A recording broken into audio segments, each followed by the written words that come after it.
नमस्कार, आप देख रहे हैं आज तक। आपके साथ मैं हूं सईद अंसारी। पश्चिम बंगाल में खेला हो गया।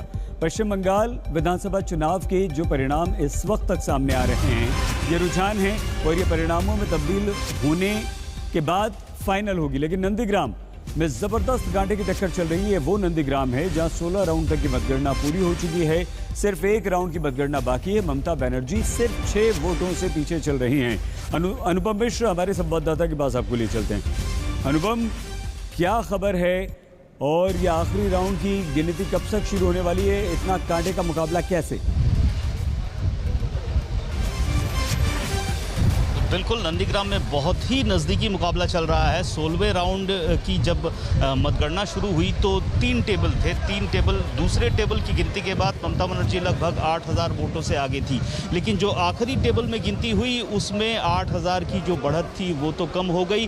6 वोटों से शुभेंदु अधिकारी आगे हो गए और अब सिर्फ आखिरी राउंड बचा हुआ है। और जिस तरीके से, जिस नज़दीकी मुकाबले की हम कल्पना भी नहीं कर सकते हैं, उस तरह का मुकाबला फिलहाल नंदीग्राम में देखने को मिल रहा है। हम लोग ममता बनर्जी के घर में हैं। उम्मीद की जा रही है ममता बनर्जी कुछ बोलेंगी, लेकिन जब तक नंदीग्राम का नतीजा नहीं आता है और वो भी शायद ममता के फेवर में, तब तक हो सकता है ममता कुछ न बोले।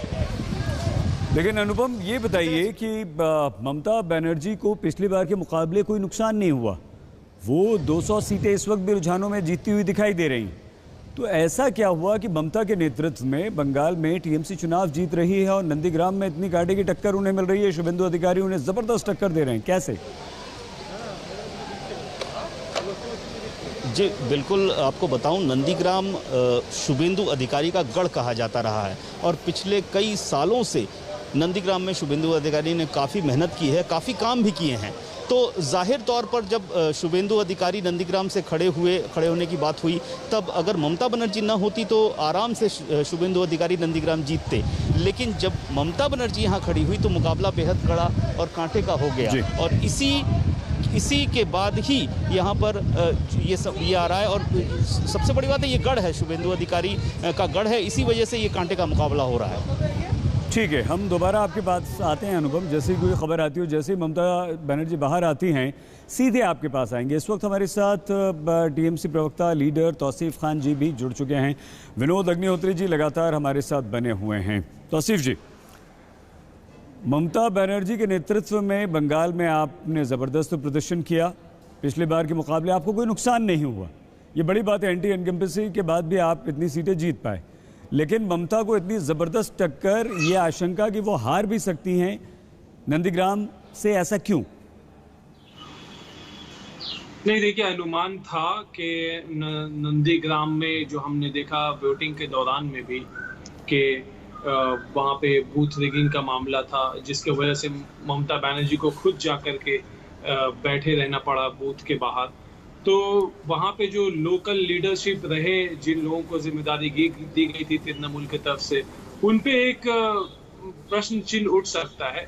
लेकिन अभी भी क्योंकि लास्ट राउंड बाकी है, उसमें वही फैसला करेगी कि वहाँ पे कौन जीतता है। एटलीस्ट इससे ये बात समझ में आता है कि शुभेंदु अधिकारी को लोगों ने वोट दिया है नंदीग्राम में।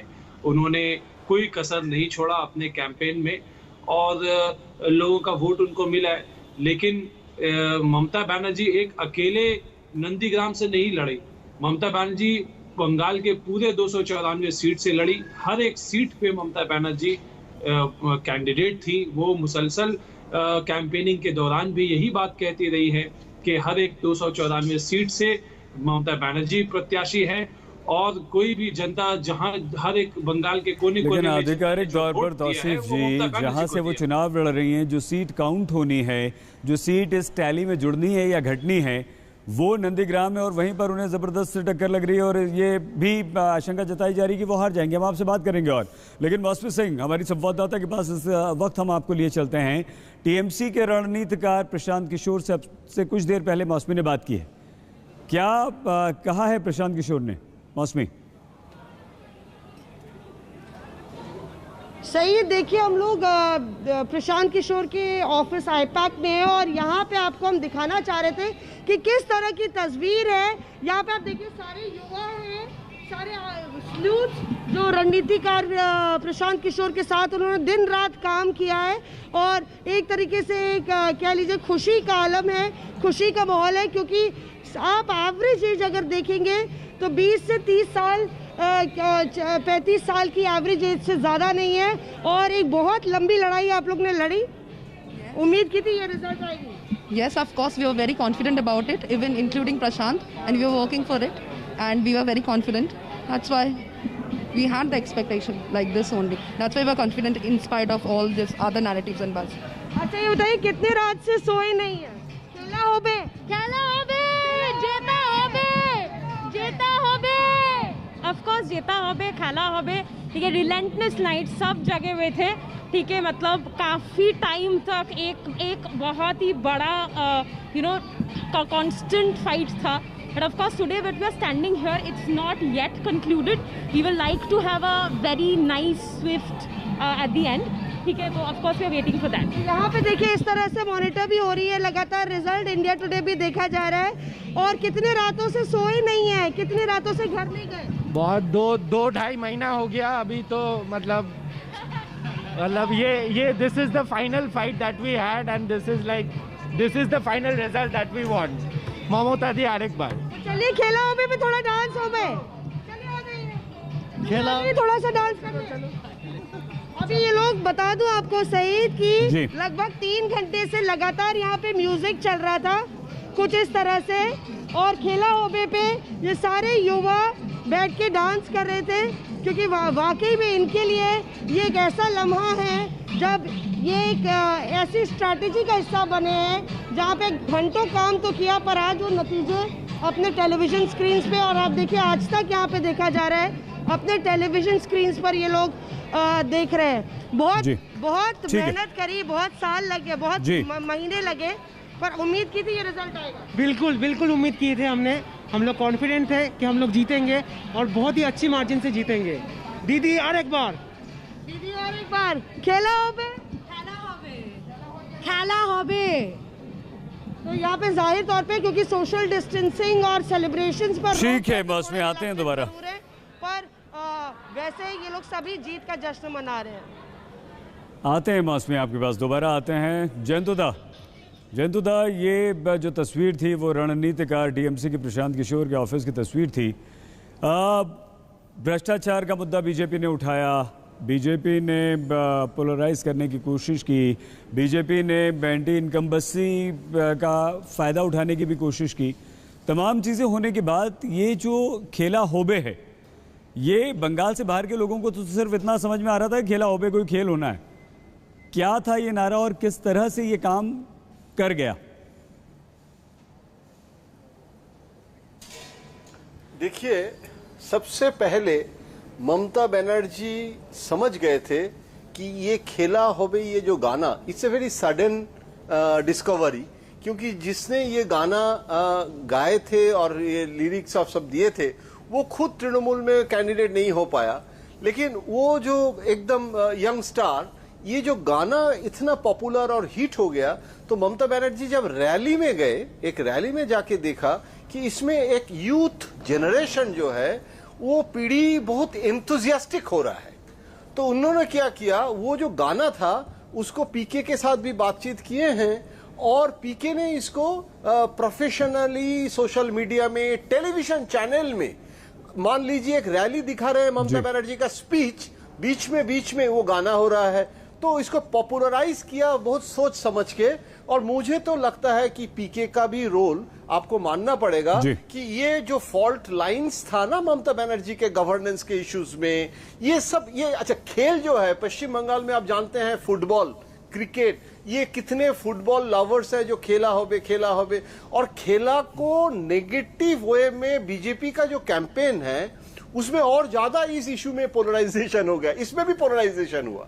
तो राजनीतिक खेला था ये, कोई डार्टी वर्ड नहीं है। रविंद्रनाथ टैगोर राजनीतिक खेला, और रविंद्रनाथ के टैगोर के गाना में बहुत सारे जगह खेला वर्ड जो है वो जिंदगी का बहुत सारे फिलोसॉफी के साथ कनेक्टेड था।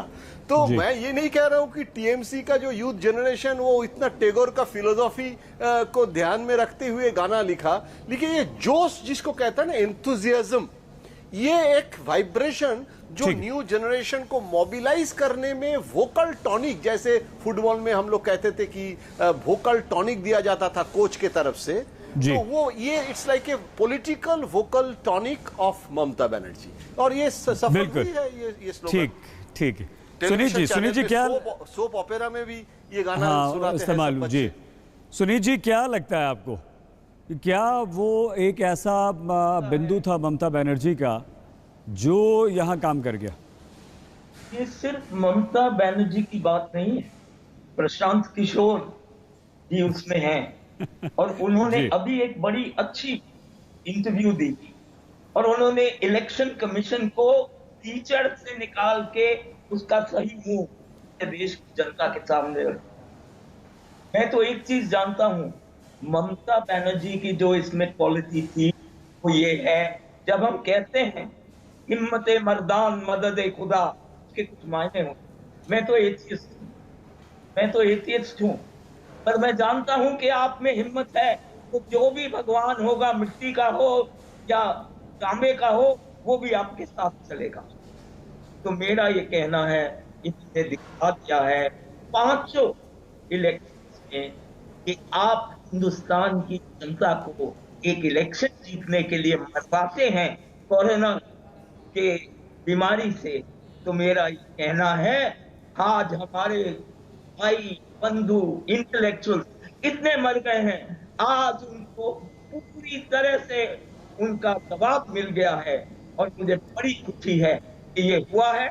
और ये भी आप समझ लीजिए, केरला में हमने इतिहास सुना था, जो चीज कभी लोग मानते नहीं थे कि होती है, हमने करके दिखाई है केरला। हिंदुस्तान के नौजवानों ने, बहुत सारे लोगों को टिकट नहीं मिले, बहुत सारे लोगों को ये हुआ जो बूढ़े हो चुके हैं।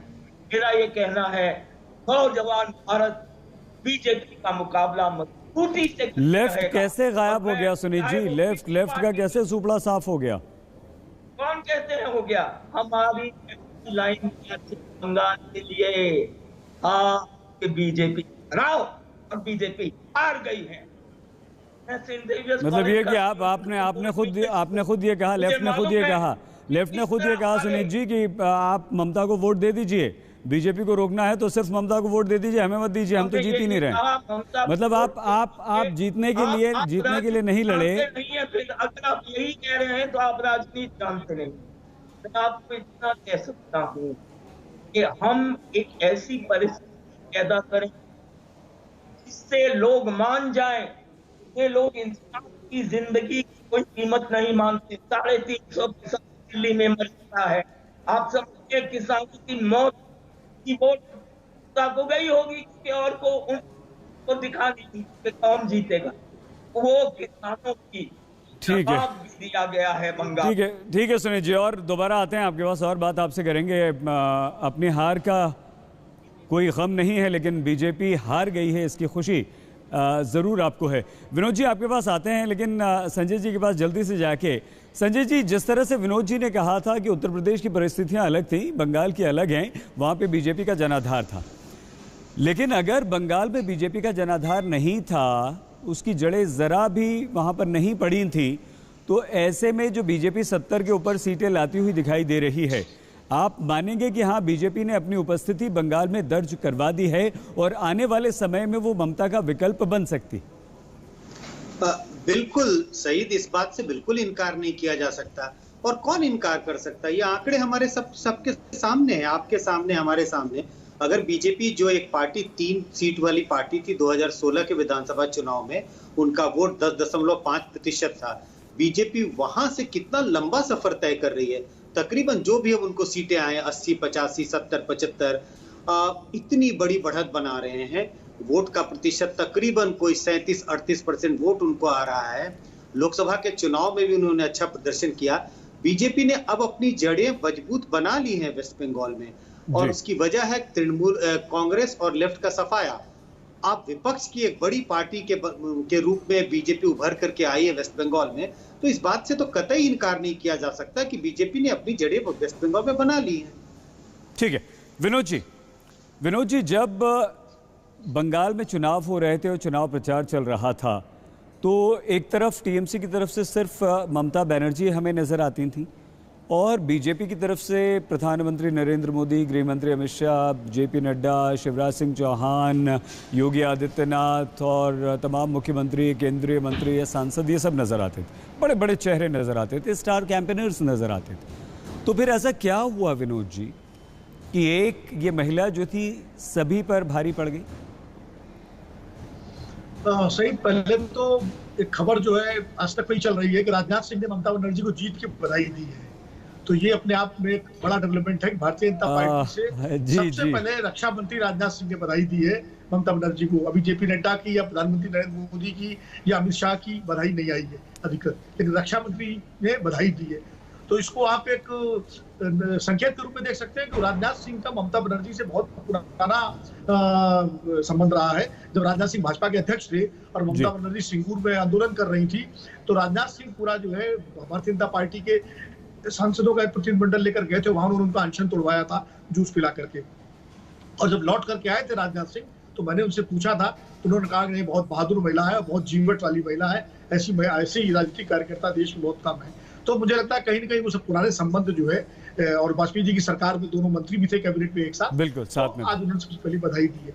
दूसरा, आपने कहा कि एक महिला सब पर भारी पड़ गई।